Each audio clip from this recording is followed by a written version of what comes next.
Et voilà. Donc aujourd'hui, l'idée c'est de vous présenter un petit peu donc notre plateforme Limber. Lorsqu'on a créé Limber il y a maintenant voilà, quelques années, l'idée c'était d'aider les entreprises et les organisations à mieux gérer, à mieux exploiter leur contenu. Donc vous verrez que c'est un fil rouge, hein, tout au long de cette présentation. Notre mission c'est vraiment de valoriser le contenu en essayant de maximiser finalement ces canaux de visibilité. Historiquement, on a développé finalement deux gros piliers autour de cette vision, de cette mission. Le premier pilier, c'était de se dire comment nous allions aider les équipes marketing, les équipes communication, en tout cas les équipes éditoriales, pour qu'elles puissent bien exploiter le contenu dans lequel elles investissent ou qu'elles créent tout simplement sur l'ensemble des comptes et pages corporate, donc les pages de l'entreprise. On va le voir, hein, avec des systèmes de scénario, des systèmes de calendrier de publication. Et puis le deuxième niveau, c'était de se dire comment est-ce qu'on va réussir finalement à amplifier également ces contenus et ces messages euh, au-delà, on va dire, des comptes de l'entreprise, des comptes corporate. Et ben, c'était tout simplement en déployant des stratégies d'advocacy marketing. Voilà, si on traduit un petit peu cette démarche, c'est finalement des stratégies d'ambassadorat. Et donc, l'idée derrière ça, c'est de mobiliser finalement toutes les parties prenantes de l'entreprise, que ce soit les dirigeants, que ce soit les collaborateurs au sens large, que ce soit les partenaires, pourquoi pas, de l'entreprise. Ça peut être voilà, également des franchisés, lorsqu'on parle de réseau de franchise, ça peut être des réseaux de revendeurs, pour finalement mobiliser toutes ces personnes, toutes ces entités pour qu'elles se transforment donc en ambassadeurs et qu'elles puissent relayer facilement le contenu sur leurs propres comptes sociaux. Et donc, c'est cette deuxième brique, on va dire, d'advocacy qui permet, de, de rendre possible finalement tout ça. Évidemment, on verra tout ça de manière concrète. Pour vous présenter un petit peu donc, qui nous sommes, si ma slide veut bien passer, voilà. Donc, comme je vous disais, on a maintenant, voilà, on a toujours l'esprit startup, mais dans les faits, on a voilà, un peu plus de quelques mois ou quelques années. Ça fait 8 ans maintenant qu'on travaille sur la plateforme. On est une société française, voilà, ce qui est important quand même de souligner. Donc, on répond évidemment à toutes les normes RGPD en termes voilà, de données personnelles, d'hébergement, etc. Et nos équipes donc, sont basées à la fois à Paris pour toute la partie R&D et ici, nous sommes à Bordeaux pour toute l'équipe marketing et vente. Aujourd'hui, nous comptons un peu plus de 120 clients, à 50-60% en France, et puis le reste éparpillé en Europe, aux États-Unis, un petit peu au Canada également, et également un petit peu en Afrique. Euh, Parmi les clients avec lesquels on travaille, vous voyez ici un petit panel. Voilà, l'idée de cette diapo, c'est de vous montrer que finalement, Limber peut être utilisé dans plein de secteurs différents. Mais s'il y a vraiment un point commun entre toutes ces entreprises-là, c'est qu'elles ont compris que leurs collaborateurs pouvaient être une super force pour communiquer et pour relayer le message de l'entreprise. Et surtout, on va le voir, pour le crédibiliser. C'est un point qui est aussi hyper important. Voilà. Passons maintenant à, on va dire, la philosophie de l'outil. Pourquoi finalement ces démarches on va dire de création, de gestion de contenu et de diffusion pardon, du contenu sur les différents canaux sont essentielles de nos jours? Je vais vous présenter quelques statistiques qui sont assez parlantes. Euh, la première statistique, qui est une étude de Nielsen, montre que 78% des internautes font davantage confiance à une information venant d'un père plutôt que d'une marque. D'où l'intérêt, évidemment, de mobiliser voilà, toutes vos forces vives en interne, tous vos experts, tous vos collaborateurs, pour que ce soit eux qui également relaient finalement les messages de l'entreprise. Euh, Évidemment, c'est un avantage pour l'entreprise puisqu'on va toucher une audience plus large. Évidemment, on va pouvoir communiquer et toucher donc les contacts, on va dire, des collaborateurs. Donc ça, c'est un avantage numéro un. Avantage numéro deux, évidemment, c'est pour le collaborateur, puisqu'il va pouvoir partager du contenu de qualité en relation avec son expertise et va donc pouvoir lui aussi gagner en visibilité et pourquoi pas gagner en employabilité. Même si évidemment, ce n'est pas l'objectif de faire partie, on va dire, les collaborateurs, mais ils sont quand même c'est tout un, voilà, ils ont tout intérêt à gagner en visibilité, à gagner en expertise en publiant régulièrement du contenu sur leurs propres comptes sociaux personnels. Voilà, donc c'est vraiment une relation win-win, cette démarche d'ambassadeur. Ensuite, on a une deuxième statistique ici, 92% des marketeurs B2B utilisent le content marketing, donc le fait de créer du contenu, de diffuser du contenu, mais 60% d'entre eux peinent à produire du contenu régulièrement. Alors ça, c'est vrai que c'est une statistique qui est assez parlante également, c'est-à-dire qu'on se rend compte que quand on veut se lancer dans une stratégie de contenu et de visibilité et de création de contenu, on se rend compte que finalement, au départ, on s'impose un rythme éditorial relativement soutenu et que finalement, parfois, on tire la langue en disant, bon, voilà, on ne sait pas ce qu'on va dire ou on n'a pas forcément du contenu à produire ou on n'a pas le temps de produire du contenu hyper régulièrement. L'idée, on va le voir avec la plateforme Limber, c'est justement de vous aider à changer un petit peu ce paradigme et en se disant, on va peut-être essayer de créer un peu moins de contenu, mais on va créer du contenu plus qualitatif et surtout, on va essayer d'allonger sa durée de vie en multipliant les points de relais de ce contenu. Vous verrez que c'est assez parlant également, on a une slide qui parle de ça, qui permet finalement de rentabiliser au maximum l'investissement que vous avez fait dans votre contenu. Hein, l'idée, ce n'est pas de dire j'ai créé un article de blog ou j'ai investi dans un livre blanc, par exemple, ou un guide. L'idée, ce n'est pas juste de dire on va le publier une fois sur Twitter, une fois sur Facebook, une fois sur LinkedIn, et ça y est, on va s'arrêter là.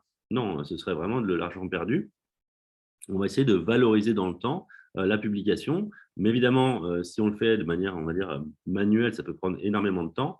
On va voir qu'on a des systèmes avec notre plateforme qui sont assez intéressants et qui vont vous permettre de valoriser votre contenu dans le temps. Troisième statistique, évidemment, hein, qui paraît logique maintenant, 75% des acheteurs B2B utilisent les réseaux sociaux comme aide à l'achat. Bon, évidemment, c'est une surprise pour personne. Il faut être présent, quoi qu'il arrive, sur les réseaux pour toucher votre audience, que ce soit une audience B2C, que ce soit une audience B2B. Voilà, il faut y être. Après, dans chaque stratégie, dans chaque typologie d'entreprise, on utilise parfois des réseaux un petit peu différents, mais quoi qu'il arrive, il faut communiquer. Et puis enfin, on a une dernière statistique dont on parle un petit peu moins, qui montre qu'il y a 40% de perte de productivité qui est liée à la multiplication des outils marketing, des outils de communication, notamment sur le digital. Et on se rend compte que finalement, on perd beaucoup de temps, comme l'explique la statistique ici, finalement à utiliser l'ensemble de ces outils, à switcher d'un outil à l'autre. Et on perd également du temps pour aller récupérer finalement les données, les analytics de chacun de ces outils pour aller essayer de se construire un tableau de bord finalement qui tienne la route pour attester de la performance de nos actions. L'idée, encore une fois, avec Limber, on va le voir, c'est finalement, on a essayé dans notre démarche et on améliore la plateforme au fur et à mesure de tout centraliser, c'est-à-dire qu'on va gérer finalement tout le cycle de vie du contenu, à la fois avoir la possibilité de l'indexer à partir du moment où il a été créé, et ensuite de gérer son cycle de vie, à savoir sa centralisation, sa diffusion sur les comptes de l'entreprise, auprès des ambassadeurs, et de remonter évidemment toutes les statistiques liées à ces actions pour n'avoir qu'un seul endroit où on va pouvoir, d'une part, avoir une vue macro en mesurant la performance du contenu au sens large, et ensuite savoir sur quels canaux il a été le plus performant, via quel support, via quelle stratégie. Voilà, donc évidemment, pour répondre à ces enjeux, il y a 3 stratégies. La première stratégie, on en a parlé rapidement, c'est la partie content marketing. Hein, évidemment, investir dans la production de contenu pour devenir son propre média. Je pense que maintenant, quasiment la majorité ou l'essentiel des entreprises ont compris qu'il fallait être visible en créant du contenu. On va voir qu'évidemment, l'idée, ce n'est pas nécessairement que de diffuser du contenu propre, contenu, on va dire, contenu auto-centré. Dans une démarche, on va dire, de communication, il est intéressant de varier à la fois les contenus, évidemment, de l'entreprise, les contenus marketing, contenus vente, contenus, pourquoi pas, RH, mais également d'apporter de la valeur ajoutée à votre audience en leur partageant du contenu informatif, type études de marché, type information sectorielle, venant d'autres sources. Voilà, ça, c'est quelque chose qui est intéressant et évidemment, on va le voir, qui est possible également avec la plateforme. Et ensuite, évidemment, donc, il y a toutes ces démarches d'ambassadeurat. Alors, nous, on les a, on va dire, décomposées en deux typologies qui sont intimement liées à notre sens. C'est-à-dire que la première, donc la dernière, on va le voir, c'est la partie donc employee advocacy, c'est-à-dire vraiment mobiliser vos collaborateurs et partenaires, évidemment, pour décupler la visibilité organique de l'organisation. Et puis ensuite, il y a une démarche également de social selling qui permet d'aller un petit peu plus loin en se disant, bah voilà, on a réussi avec cette démarche d'employee advocacy ou d'advocacy marketing à toucher une audience supplémentaire. Et ben, essayons de la convertir pour finalement identifier les personnes qui vont vraiment être intéressées par vos sujets, vos thématiques, pourquoi pas leur proposer vos services. Et donc là, être capable d'identifier finalement les opportunités commerciales. Euh, Toutes ces démarches-là, évidemment, peuvent être déployées avec Limber. Alors, de façon très concrète, et on va le voir évidemment après dans la suite de la présentation, comment finalement différents outils très simples vont vous permettre d'aller euh, coordonner ces stratégies-là. La première, évidemment, c'est la partie content marketing qui va vraiment être dédiée à l'équipe éditoriale, où vous allez pouvoir vraiment gérer le contenu en solo ou en équipe, en fonction du nombre de personnes impliquées on va dire la stratégie éditoriale. Ça peut être encore une fois les équipes marketing, les équipes communication, les équipes ressources humaines, pour tout ce qui est marque employeur, par exemple.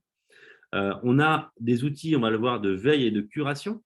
C'est ce que j'évoquais à l'instant, où vous allez pouvoir également remonter du contenu externe pour, pourquoi pas, le partager auprès de votre audience ou auprès de vos ambassadeurs pour qu'ils le partagent eux-mêmes de leur côté. On a évidemment des systèmes de calendrier éditoriaux pour savoir où vous en êtes, avoir une vision de qui partage quoi sur quelle plateforme et surtout pouvoir coordonner les actions. Voilà, plutôt que de se marcher sur les pieds et se dire bah, tiens, on partage sur un même compte LinkedIn par exemple et qui est partagé avec différentes équipes, voilà, on ne se coordonne pas forcément. Là, on a vraiment une vision collaborative qui permet de savoir qui fait quoi et d'avoir, on va dire, une stratégie structurée. On a évidemment accès, on va le voir, aux comptes sociaux de l'entreprise, encore une fois de manière collaborative, et également les comptes sociaux délégués. On en parlera un petit peu après.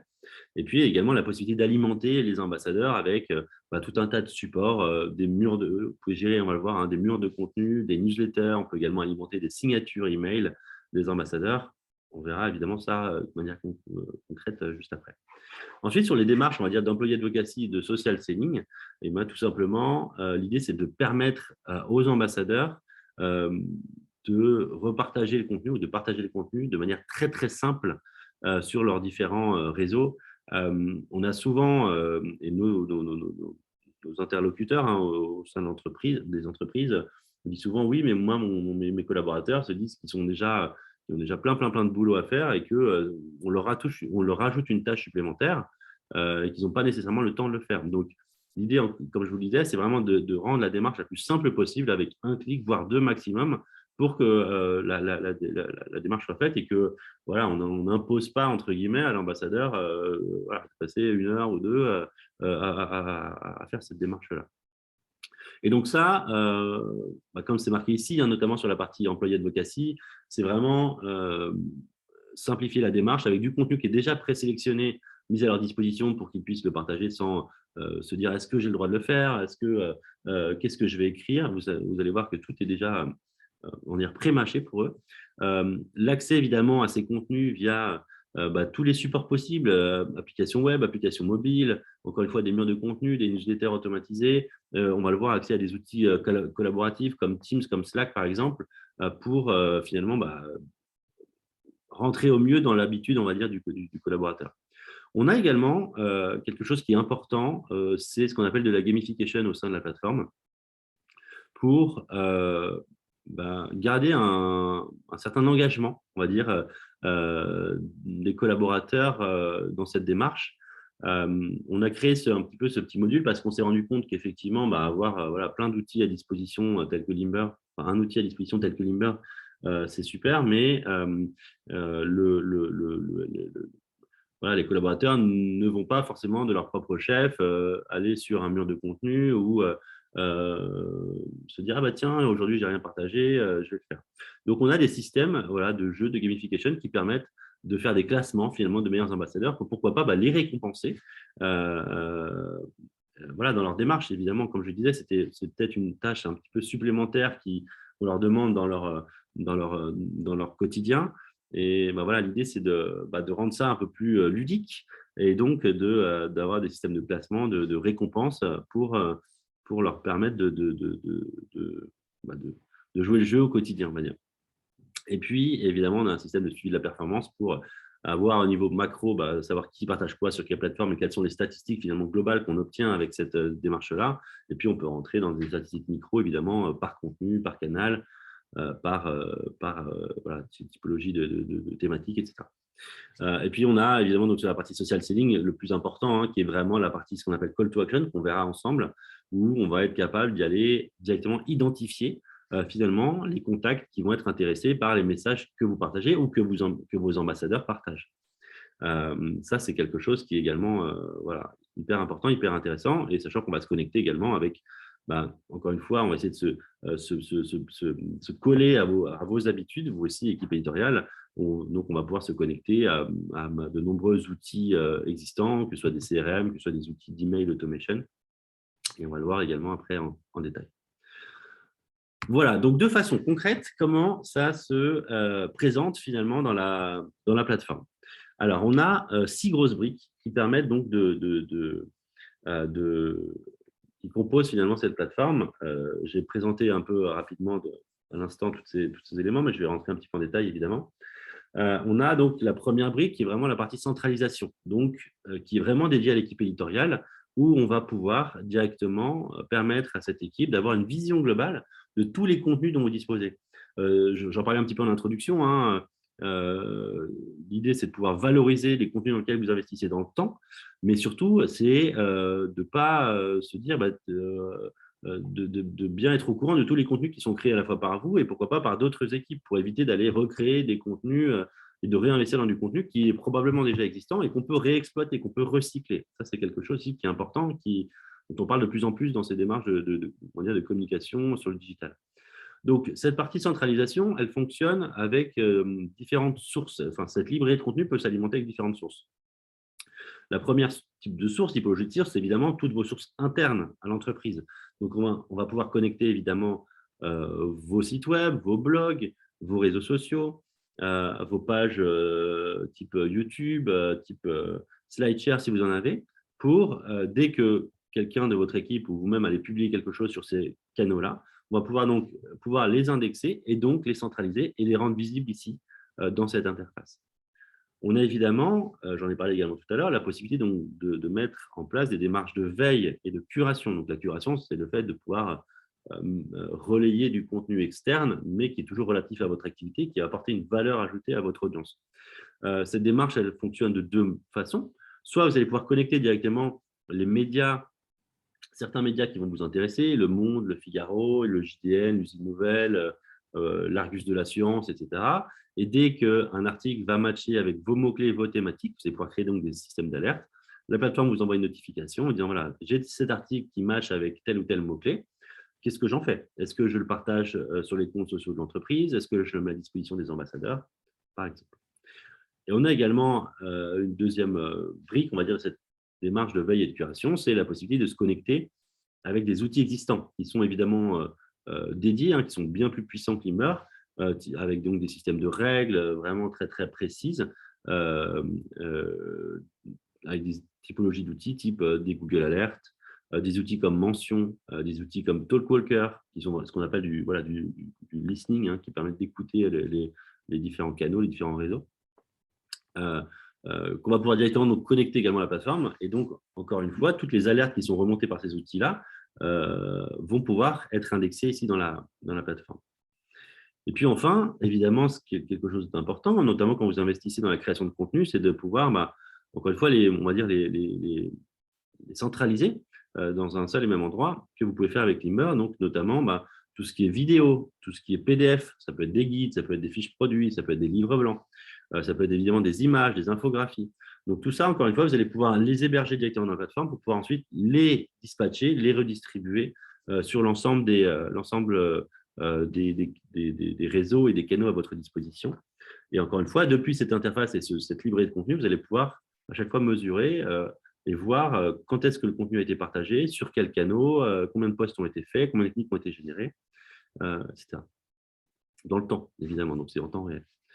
Ça, c'est la première partie, donc centralisation. Deuxième partie, c'est la partie donc organisation, c'est-à-dire que évidemment, l'idée, c'est pas de rendre ça complètement fouillis. Vous allez pouvoir directement classer ces contenus en fonction de mots-clés, en fonction de thématiques, en fonction de type de contenu. Par langue aussi, pourquoi pas. Ensuite, on a la troisième brique, qui est la partie publication, là qui est vraiment dédiée à l'équipe éditoriale. On va pouvoir publier, dans un premier temps, évidemment, le contenu sur l'ensemble des comptes et des pages, on va dire corporate, mais alimenter également, on va voir les newsletters, les murs de contenu. Et puis donc, le quatrième niveau, c'est la partie amplification, dans laquelle on va rentrer évidemment en détail pour vous permettre de scénariser finalement le relais de vos publications, de vos contenus, des posts, par l'ensemble des collaborateurs ou des partenaires, enfin voilà, des ambassadeurs au sens large, pour donc leur permettre de relayer le contenu très, très, très, très facilement.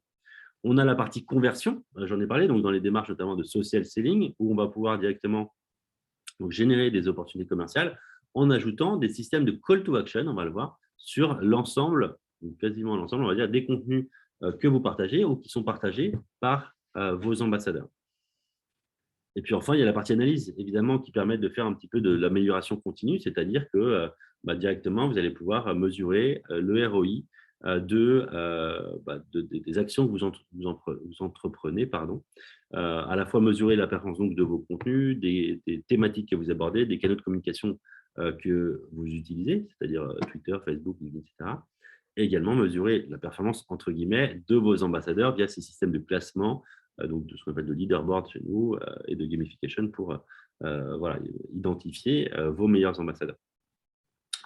Tout ça fonctionne évidemment en mode collaboratif. Donc, les équipes marketing, les équipes RH, les équipes communication vont pouvoir collaborer dans cette stratégie de diffusion de contenu. Ça peut être également utilisé par exemple par une agence pour gérer ses multiples clients, pour une marque gérer ses distributeurs, ses revendeurs, un groupe pour alimenter les différentes filiales avec du contenu. L'inverse est très vrai également, on va le voir, hein, les filiales peuvent remonter du contenu au groupe pour pouvoir que le groupe puisse, pourquoi pas, les partager et les relayer en tout cas.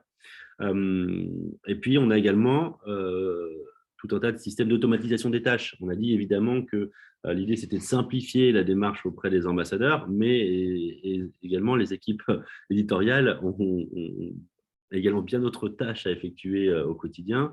Et donc, l'idée, c'est de pouvoir finalement automatiser pas mal de tâches pour vous permettre de vous focaliser sur on va dire les éléments ou les tâches à valeur ajoutée plus importante, hein. Typiquement, la rédaction de contenu, la valorisation du contenu, tout ça, c'est hyper important. Après, le fait de multidiffuser, par exemple, les contenus sur les différents réseaux, les différents comptes, on va le voir qu'on est capable d'automatiser, de semi-automatiser ces démarches pour encore une fois, vous permettre de gagner du temps.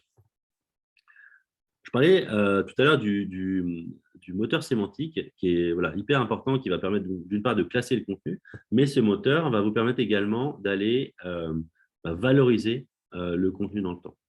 Alors, comment ça fonctionne? Ce qu'on a voulu, évidemment, avec la plateforme, c'est d'une part, avec ce moteur, c'est d'une part de vous permettre de valoriser le contenu dans le temps. Comme je vous disais, on va éviter de faire juste un tweet, un post LinkedIn et un post Facebook et ça y est, on passe à autre chose. Non, on va essayer d'aller allonger la durée de vie du contenu dans le temps, mais surtout, on va essayer de valoriser ce contenu, non pas en publiant à chaque fois les mêmes publications, mais en essayant de faire des variations de publications pour éviter d'avoir tout le temps la même chose qui est publiée. Et donc ça, comment ça fonctionne? On a, imaginons ici un exemple, un schéma avec un article de blog qui est directement indexé par la plateforme. À partir du moment où il a été diffusé sur votre site web, la plateforme va directement l'indexer. Et ce moteur sémantique va être capable d'aller le scanner et identifier les balises intéressantes. Ces balises, ça va être les titres, ça va être les sous-titres, les citations, les textes en gras, les images, etc. Et la plateforme va essayer de se débrouiller pour mixer un petit peu ces différents éléments pour vous faire des suggestions de publication.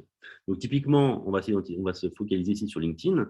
Vous demandez à la plateforme de vous suggérer 3 publications différentes et ben, elle va vous suggérer une première publication avec le titre, une deuxième publication avec la citation, par exemple, une troisième publication avec le sous-titre et l'image, par exemple.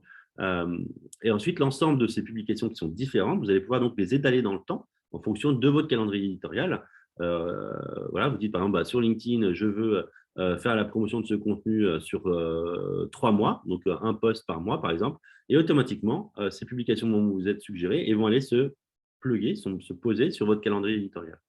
Donc déjà, vous savez déjà que ce contenu-là, vous allez, sur LinkedIn notamment, faire la promotion sur 3 mois. Évidemment, chacun de ces posts vont toujours mener vers votre article original. Donc, on va toujours essayer de le rentabiliser, essayer de maximiser sa visibilité pour amener un trafic supplémentaire à chaque fois.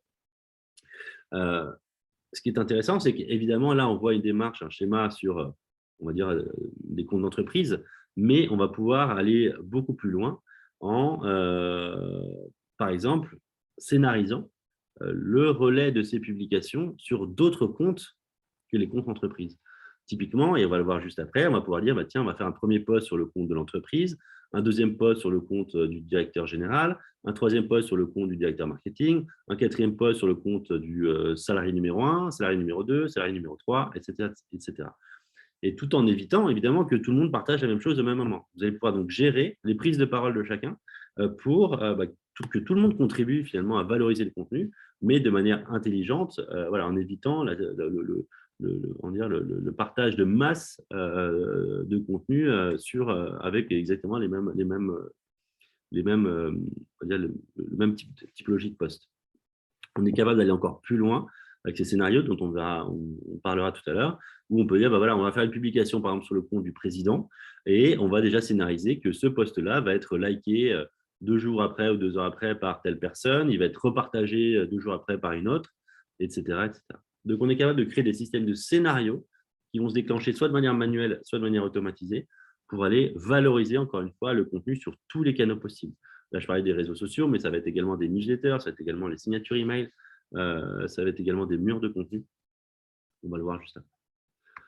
Voilà, donc là, vous voyez ici un exemple de déploiement de la plateforme où vous avez donc finalement 2 niveaux. Le premier niveau qui est vraiment dédié, on va dire, à l'équipe éditoriale, équipe marketing, communication, RH. On va pouvoir donc centraliser dans le hub de contenu dont on a parlé tout le contenu de marque, évidemment, mais également le contenu de veille, le contenu de curation. Et donc centraliser ce contenu dans cette interface, pouvoir ensuite diffuser de manière, encore une fois, manuelle ou semi-automatisée ou automatisée le contenu sur l'ensemble des comptes et pages corporate, d'entreprise que vous pourriez gérer. Évidemment, une agence ou des personnes externes peuvent collaborer pour ajouter du contenu, pour directement suggérer des publications que vous n'avez plus qu'à valider. Voilà, on peut faire des choses avec des workflows de modération et de validation qui sont assez complexes, qui sont assez sympas. Donc ça, c'est le premier niveau. Et le deuxième niveau, évidemment, c'est de pouvoir alimenter donc de façon très simple l'ensemble de vos parties prenantes. Bon, là, on a mis quelques exemples, les dirigeants, les commerciaux, les collaborateurs au sens large, les partenaires, pour qu'ils puissent relier facilement le contenu sur leurs différents réseaux. Alors, je réponds aux éventuelles questions qui pourraient arriver. Évidemment, on n'a pas que Facebook, Twitter, LinkedIn, c'est juste pour le schéma, mais évidemment, on a d'autres réseaux. Ça peut être Instagram, ça peut être des réseaux internes à l'entreprise. Sachez qu'on a pas mal de canaux sur lesquels on peut se connecter. Ce qui est intéressant dans cette démarche, évidemment, c'est qu'elle fonctionne dans les deux sens. C'est-à-dire que vous avez probablement des agences locales ou des collaborateurs au niveau local ou régional qui participent à des salons, qui participent à des événements ou qui ont des contenus pertinents qu'ils ont identifiés. Et ils vont également, pourquoi pas, tout à fait vous suggérer ces contenus-là. Donc, vous voyez que les deux flèches sont dans les deux sens.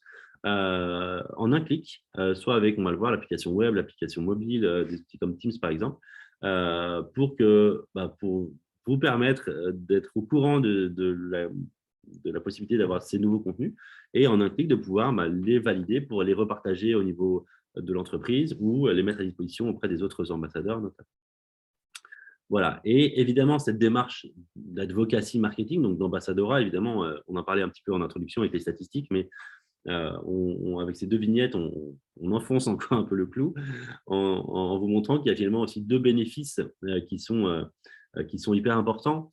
Un bénéfice, on va dire, qui est un peu plus qualitatif, c'est-à-dire qu'il a été constaté que lorsqu'un contenu est partagé par un individu, il a en moyenne 8 fois plus d'engagement que si ce même contenu était partagé par la marque, d'où l'intérêt, encore une fois, de mobiliser vos collaborateurs, en tout cas vos forces vives au sein de l'entreprise. Et puis, on a évidemment un bénéfice plus quantitatif, qui paraît logique, évidemment, qui permet de démultiplier finalement l'audience que vous touchez, puisque lorsque vos ambassadeurs vont partager du contenu, ils vont communiquer auprès de leurs propres contacts, Facebook, LinkedIn, Twitter, Instagram, etc. Et toute cette audience cumulée, finalement, va vous permettre d'aller décupler l'audience dont vous disposez déjà avec vos propres pages corporate, et donc va vous permettre finalement de toucher une audience organique, c'est-à-dire que vous ne payez pas, vous n'avez pas besoin de faire de l'ADS qui coûte évidemment de plus en plus cher pour toucher une audience, et en général, cette audience est relativement qualifiée. Donc finalement, encore une fois, hein, la démarche est hyper bénéfique, à la fois pour le collaborateur, mais également pour l'entreprise.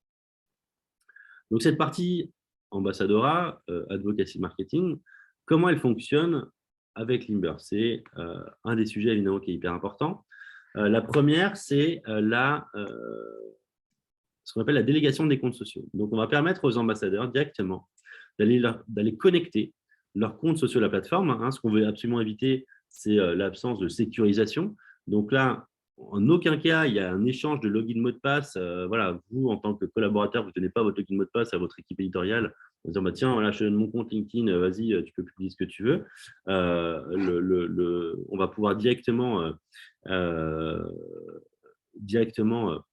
collaborateur va pouvoir directement collecter ses logins et mots de passe, collecter ses comptes, pardon, de façon sécurisée sans donner ses logins mots de passe sur la plateforme, et ensuite déléguer la possibilité à son équipe éditoriale le fait d'aller pouvoir poster sur ses comptes ou de faire des actions de like ou de commentaires, on va le voir, mais tout ça évidemment de façon modérée. On va le voir avec différentes règles qui sont possibles. Deuxième règle possible, deuxième façon, ce sont donc des murs de contenu thématique. Donc là, on va pouvoir, l'équipe éditoriale va pouvoir alimenter, encore une fois de manière manuelle ou de manière automatisée, des systèmes de murs de contenu qui sont une sorte de page web finalement, où le collaborateur va pouvoir s'abonner aux thématiques qui les intéressent, et dès lors qu'il y a un nouveau contenu disponible, il va pouvoir le voir et le partager sur les comptes sociaux. Évidemment, je vais rentrer en détail dans ces fonctionnalités. Troisième possibilité, newsletter thématique. Là, les collaborateurs vont recevoir directement une newsletter chaque semaine, chaque mois, en fonction du rythme que vous avez choisi, avec directement les derniers contenus que vous souhaitez leur partager et avec des liens intégrés pour qu'ils puissent facilement partager sur leurs différents comptes sociaux personnels. À chaque fois, dans ces trois cas de figure, quoi qu'il arrive, tout est traqué dans la plateforme. Donc, vous allez savoir qui partage quoi sur quelle plateforme et surtout, quelles sont les statistiques qui en découlent. Alors, si je rentre un petit peu en détail dans ces fonctionnalités. La première, donc, la délégation des comptes sociaux. Comme je le disais ici, tout est totalement sécurisé. C'est-à-dire que le collaborateur va connecter son compte, par exemple, je ne sais pas, Twitter, Facebook, LinkedIn, en fonction de vos stratégies de communication. Ça va l'emmener directement vers les plateformes en question, l'invitant directement à permettre à Limber d'aller publier au nom de cette personne-là. Donc ça, c'est la première chose, on va connecter les comptes. Et une fois que les comptes ont été connectés, alors là, on voit ici des blogs WordPress ou du Yammer, mais ça peut être également Twitter, Facebook, etc. Et une fois que les comptes ont été connectés, le collaborateur va pouvoir mettre en place des règles de modération. Typiquement, imaginons, moi, j'ai connecté ici mon compte LinkedIn, j'autorise mon équipe marketing à poster en mon nom, donc sur mon compte LinkedIn, sans modération requise. Ça, c'est la première règle qui existe. Je fais totalement confiance à mon équipe, je n'ai pas besoin de valider ce que vous souhaitez poster chez moi. Par contre, je souhaite quand même être notifié. Pour savoir quand est-ce qu'on partage quelque chose, qu'est-ce qui est programmé, etc. Mais je n'ai pas besoin de valider. Voilà, je fais confiance. Deuxième règle qui existe, modération obligatoire. Dans ces cas-là, je reçois une notification m'indiquant que vous souhaitez poster, que mon équipe souhaite poster quelque chose chez moi. Et c'est à moi de valider cette publication, cette suggestion.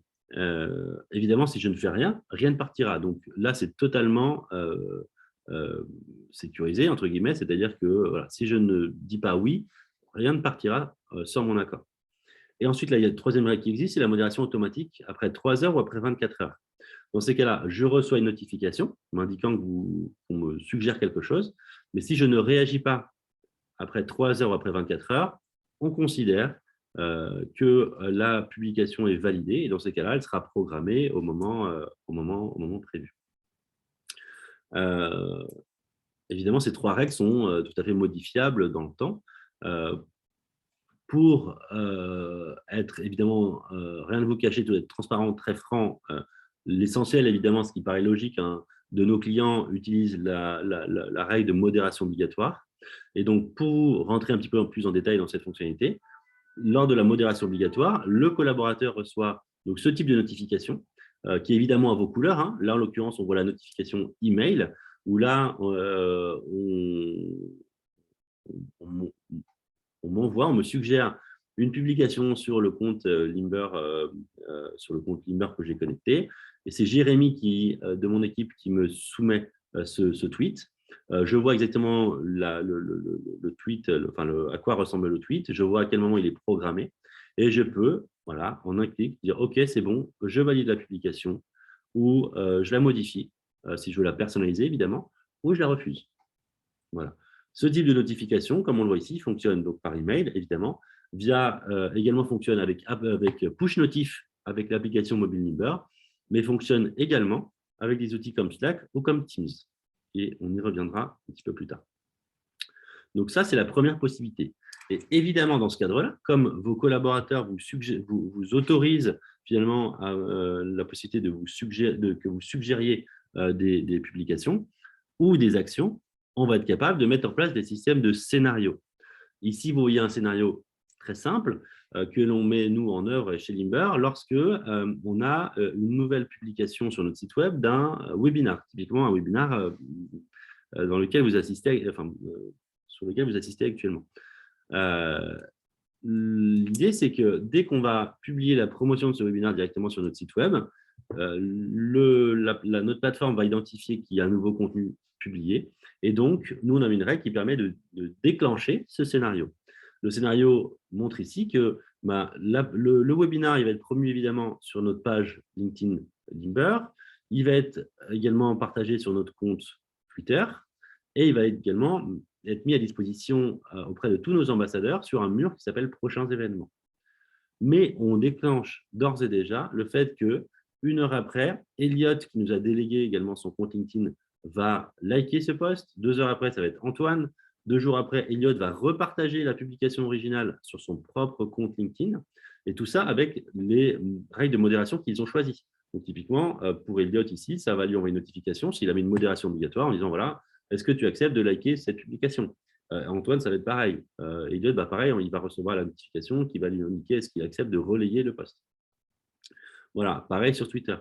Donc, on peut créer donc, des systèmes de scénarios comme ça pour directement déclencher les prises de parole de chacun, les actions de chacun, sachant qu'on a évidemment amélioré un petit peu également maintenant ces scénarios-là, puisqu'on, par exemple, sur LinkedIn, on peut rajouter également les commentaires. Donc, vous pouvez directement scénariser le fait que on publie sur la page entreprise et je ne sais pas, 1 heure après, telle personne va aller partager, va aller commenter cette publication en mentionnant une entreprise ou en mentionnant quelqu'un, par exemple, pour rajouter du buzz, entre guillemets, et que la personne mentionnée puisse directement recevoir une notification et donc être avertie de ce nouvel événement, en l'occurrence, un webinaire. Voilà. Deuxième possibilité, donc les murs de contenu. C'est-à-dire que là, les ambassadeurs, comme je disais, vont s'abonner aux thématiques qui les intéressent. En général, un mur est égal à une thématique. Et dès lors qu'il y a un nouveau contenu disponible, l'ambassadeur va pouvoir lire le contenu, évidemment, et puis le partager sur ces différents réseaux qu'il aura éventuellement connectés. Évidemment,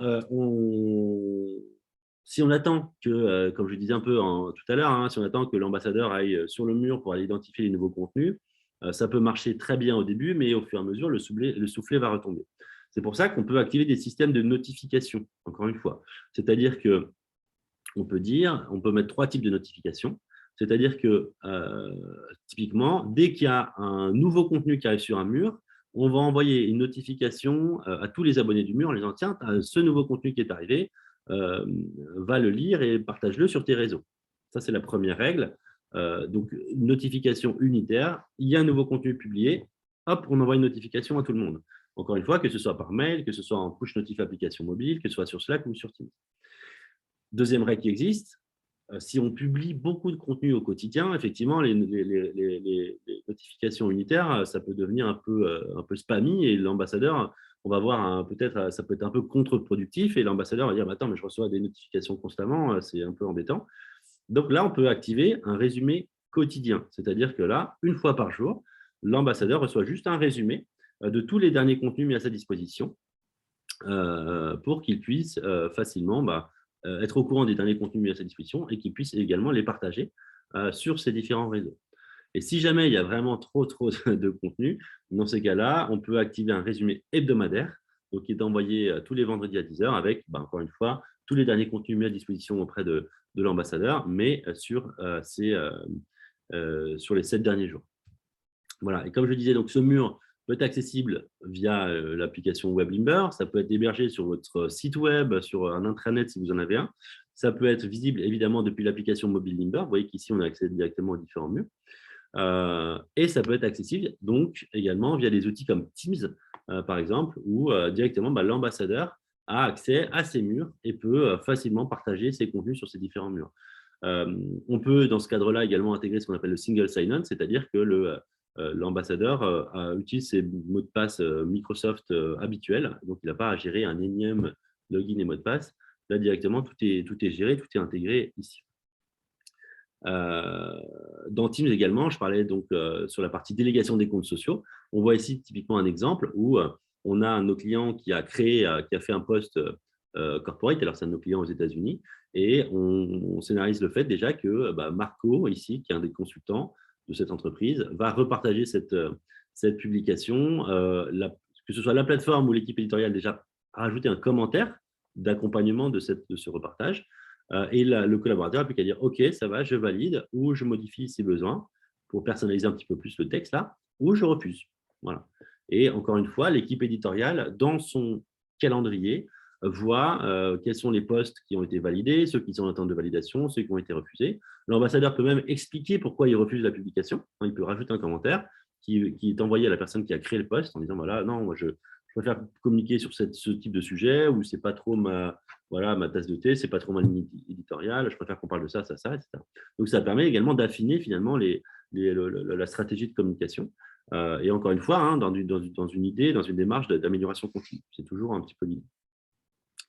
Voilà. Enfin, la partie newsletter où on va pouvoir directement créer et alimenter des newsletters directement dans la plateforme. Donc, ça va être automatisé, c'est-à-dire que l'ambassadeur n'aura plus, lorsqu'on crée la newsletter, on va la créer une bonne fois pour toutes, on va créer le template ensemble. Une fois qu'il a été créé, vous n'avez plus besoin de vous embêter avec les HTML, la taille de l'image, etc. Tout est géré directement par la plateforme. Vous n'avez plus qu'à dire, OK, ce contenu, il est très intéressant, on l'ajoute à la prochaine newsletter qui sera programmée pour vendredi prochain à 9h. Ou vous pouvez mettre des règles automatisées en disant dès qu'on a un nouvel article de blog, il est publié il est ajouté à la prochaine newsletter. Ou dès qu'on publie, on fait une publication sur LinkedIn, elle est directement ajoutée également à la prochaine newsletter, etc. Donc on peut créer des règles comme ça qui sont assez sympas et qui permettent encore une fois d'auto-alimenter des newsletters. Et encore une fois, ça peut se faire soit en solo, soit de manière collaborative. C'est-à-dire qu'une même newsletter peut être alimentée à la fois par l'équipe marketing, par l'équipe RH, par l'équipe communication, par l'équipe commerciale. Donc, à chaque fois, on a quelque chose de vivant. Je parlais donc de la 5e brique. Je vais essayer d'aller vite parce que je prends beaucoup de temps, mais j'espère que c'est relativement clair pour vous. On a la possibilité également, donc, dans la partie conversion, la partie social selling, de rajouter donc, des systèmes de bandeaux. Donc, c'est call to action dont je parlais tout à l'heure. Des systèmes de bandeaux comme ça ou des systèmes de formulaires directement sur les contenus que vous partagez. L'idée, c'est que finalement, vous allez pouvoir vous servir des contenus que vous partagez ou qui sont partagés par vos ambassadeurs pour amener le lecteur à faire une action donnée.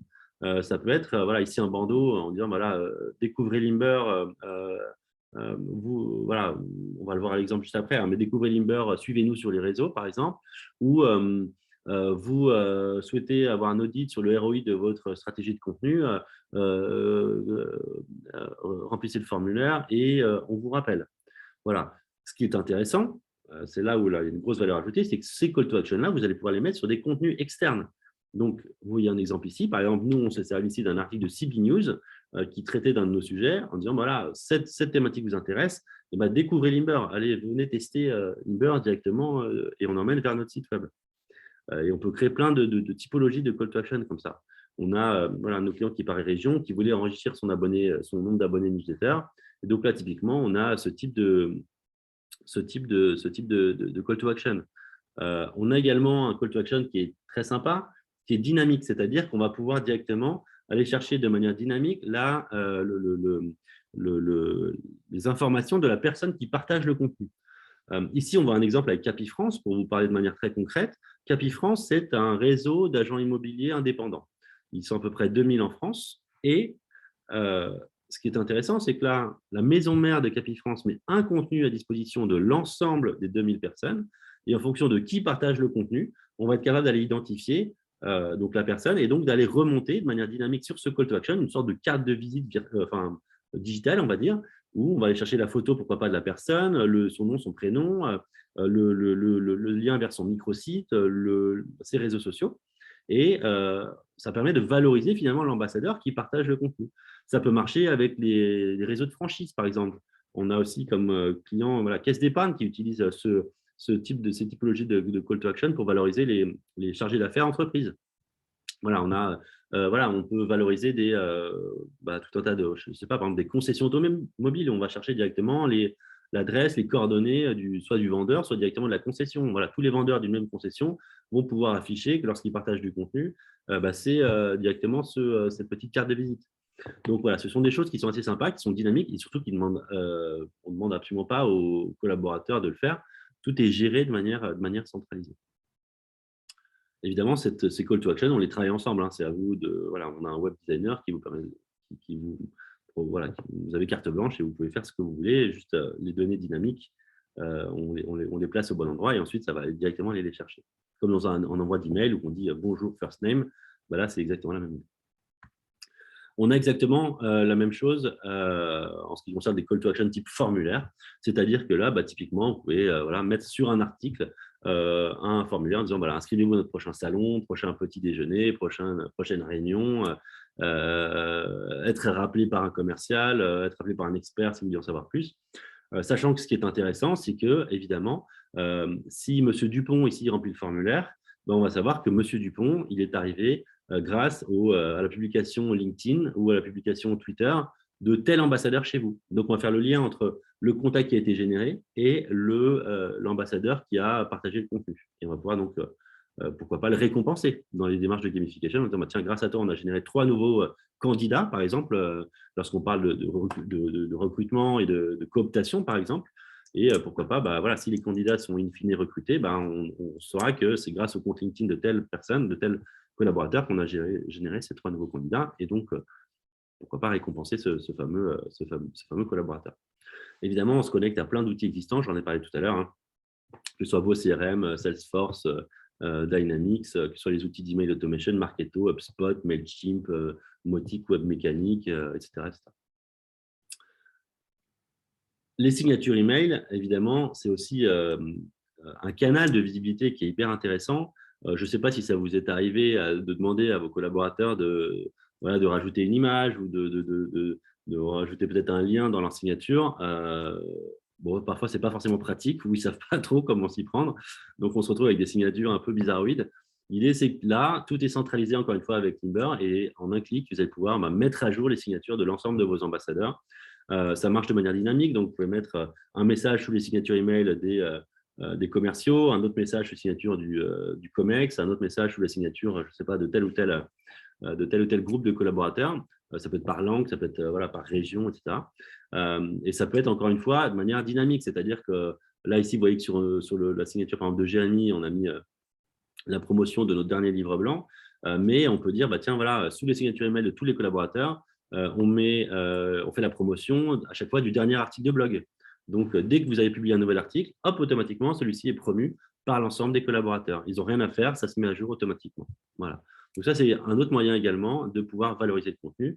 Et évidemment, on a à chaque fois les statistiques de vues, de clics, etc. La partie gamification, évidemment, hyper importante. Valoriser évidemment l'engagement de vos ambassadeurs. Tente sur le fait de se connecter à la plateforme et de pouvoir déjà d'accéder au contenu, ce qui est déjà une première étape qui est importante. Et ensuite, pourquoi pas valoriser les ambassadeurs lorsqu'ils vont vouloir partager le contenu, évidemment. Donc, on peut faire un système de score totalement paramétrable avec le nombre de publications qui sont faites, le nombre de clics, le nombre d'engagements générés, lorsqu'ils vont liker les publications que vous leur mettez à disposition, qu'ils vont les repartager, etc. On peut avoir soit un classement individuel, comme on voit ici, ou évidemment un classement par équipe. Je ne sais pas, ça peut être par département de l'entreprise, par, voilà, par pays, encore une fois, par région, par filiale, etc. Voilà. La partie statistique également, vous allez pouvoir retrouver évidemment des stats macro et micro, donc à la fois au niveau de la plateforme, c'est-à-dire on va dire de l'environnement, vous allez retrouver directement tous les clics, tous les posts qui ont été faits sur l'ensemble des canaux par l'ensemble de l'organisation, tous les clics que ça a permis de générer. Vous avez également le statut, on va dire, de l'engagement de vos ambassadeurs sur cette plateforme. Voilà, quels sont ceux qui se connectent voilà, je ne sais pas, plus de 5 fois sur la plateforme, ceux qui sont connectés une fois sur les 30 derniers jours, par exemple, ceux qui ne sont jamais connectés. Là, c'est toujours intéressant de pouvoir les relancer, de pouvoir réattribuer les licences à d'autres personnes si vraiment il y a des personnes qui ne veulent pas jouer le jeu. Voilà, donc on a plein de statistiques comme ça.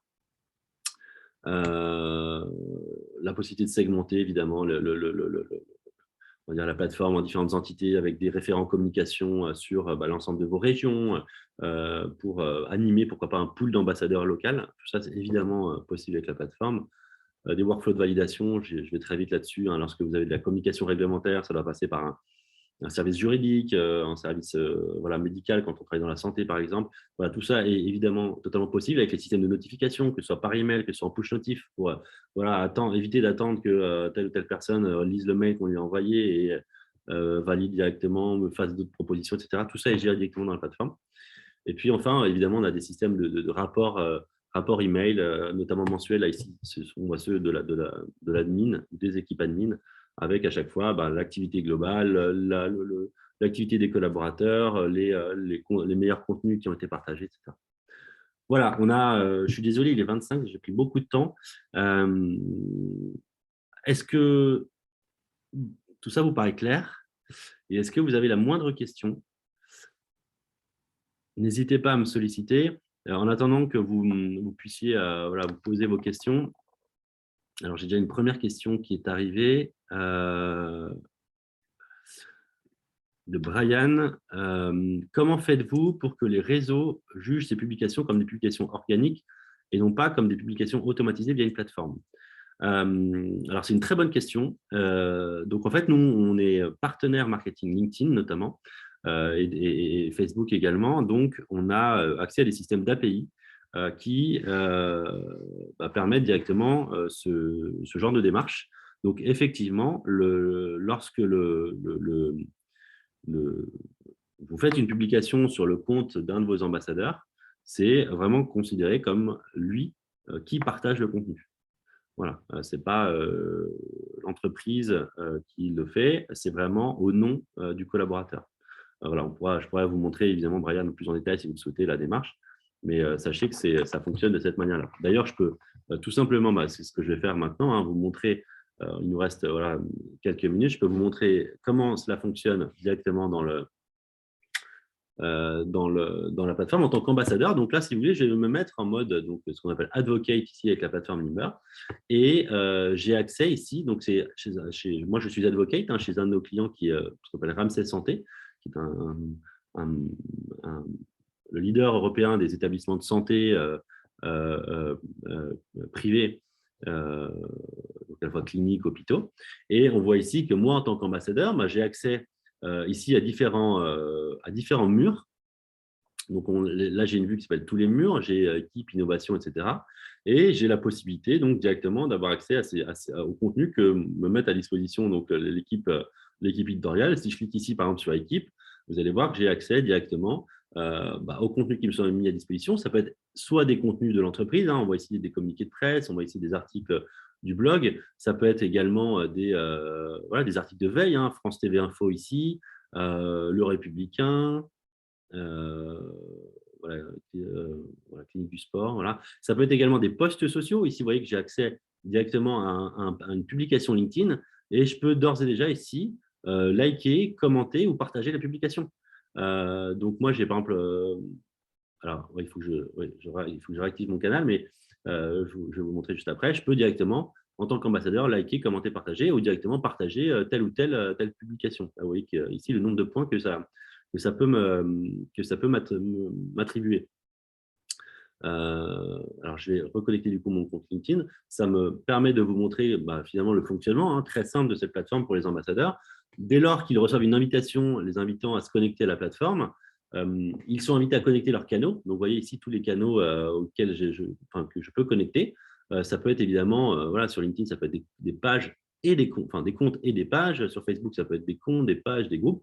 Là, en l'occurrence, on voit que j'ai connecté mon compte LinkedIn, mais je vois qu'il est à rafraîchir. Il y a des tokens de sécurité, évidemment. Et vous voyez que là, j'arrive directement sur LinkedIn. En aucun cas, je donne mon login mot de passe. Je suis sur LinkedIn. Je clique sur Sign in et automatiquement, là, la connexion se fait donc entre mon compte LinkedIn et Limber. Et,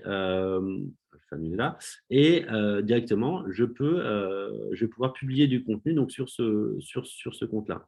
Donc là, je reviens sur mon LinkedIn, enfin sur mon mur de contenu, pardonnez-moi.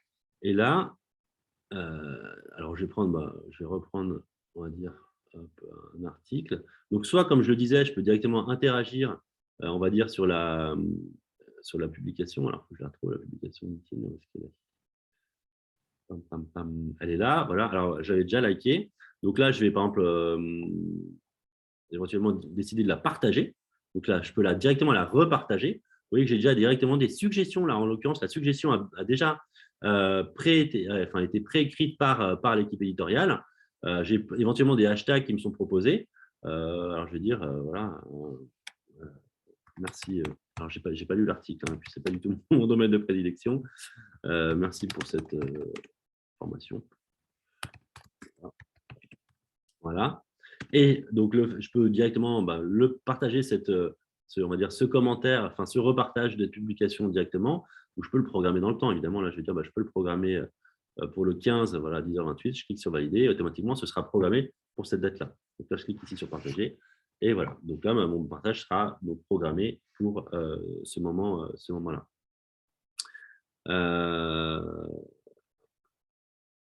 Voilà, et je peux également, donc, si je veux, partager des contenus un peu plus différents. Hop, je clique ici sur « Je partage » et on voit directement, et je vais vous le montrer pour vous montrer que ce soit directement moi qui partage l'article.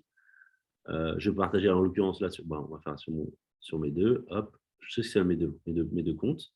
Et là, vous voyez, j'ai directement donc, les publications qui sont écrites par l'équipe éditoriale. Alors, encore une fois, je peux naviguer parmi d'autres propositions. Alors, on voit qu'il y a Ramsey Santé qui est ici, qui a été mentionné. Hop, je vais partager directement sur mon compte Twitter. Et là, hop, j'ai ma publication. Hop, voilà, avec ma petite photo. Et je vais la publier également directement sur mon compte LinkedIn. Je peux, comme je vous le disais, programmer évidemment si je veux paramétrer un petit peu tout ça. En attendant, je voudrais vous montrer également, en tant qu'ambassadeur, j'ai accès moi-même, en tant que ambassadeur lambda, on va dire, à mon petit calendrier éditorial et je peux gérer finalement mes prises de parole, essayer d'harmoniser un peu mes publications. Voilà, donc je vois directement toutes les publications qui sont faites, le nombre de clics que je génère, pourquoi pas l'engagement, etc. J'ai également une vue semaine, donc là, vous voyez que j'ai fait toutes mes publications ici, mais j'ai programmé dans le temps différentes publications. Vous voyez, j'ai fait différentes publications ici. Et évidemment, ça marche en drag and drop, donc je peux programmer mes différentes publications. Ça fonctionne par couleur, donc j'ai une petite vignette ici bleue. Dès que c'est en bleu, c'est-à-dire que c'est planifié. Dès que c'est en vert, ça veut dire que c'est programmé. Voilà, donc j'ai accès à tout ça. Et pour vous montrer un petit peu du coup, les publications, là, on voit par exemple mon tweet qui a été publié. Hop, je clique sur « Voir ». Et on voit directement que c'est moi, en tant que personne, en tant que Bertrand, qui ai fait voyez, ce tweet. Voilà, c'est directement visible depuis mon compte Twitter. Si je clique dessus, on va le retrouver ici. Hop. Voilà, donc Ramsey Santé, vous voyez, j'ai directement la publication. En l'occurrence, Ramsey n'a pas forcément voulu mettre d'image, mais voilà, sachez que c'est tout à fait possible. On va essayer d'accéder directement au tweet. Comment il était publié, au tweet, pardon, au post LinkedIn. Voilà. Donc, c'est celui-ci. Et vous allez voir que je me retrouve directement donc également sur LinkedIn. Et vous voyez que la publication est postée donc en mon nom. Voilà, comme si c'est moi qui avais directement fait la publication. Je peux directement... pardon. J'ai un proxy ici, évidemment. Hop. Voilà. Donc, j'ai directement la possibilité d'accéder au contenu. C'est bien chargé. Donc là, voilà. Donc là, j'ai directement accès à la publication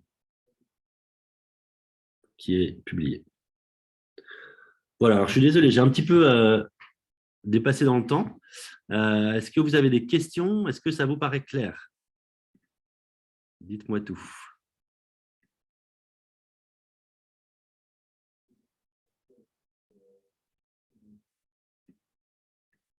Bon, a priori, il n'y a pas de commentaires. Bon, super. Bah, merci, Brian.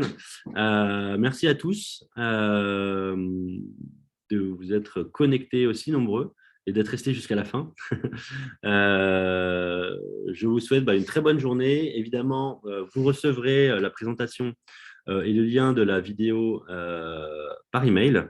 Et on ne manquera pas de vous passer un petit coup de fil pour répondre à vos éventuelles questions qui pourraient arriver par la suite. Et quoi qu'il arrive, je reste évidemment à votre disposition. N'hésitez pas à répondre à mon email. Si vous voulez qu'on fasse une présentation un peu plus spécifique sur une fonctionnalité, je suis évidemment à votre disposition. Merci beaucoup à tous et très bonne journée qui commence. À bientôt.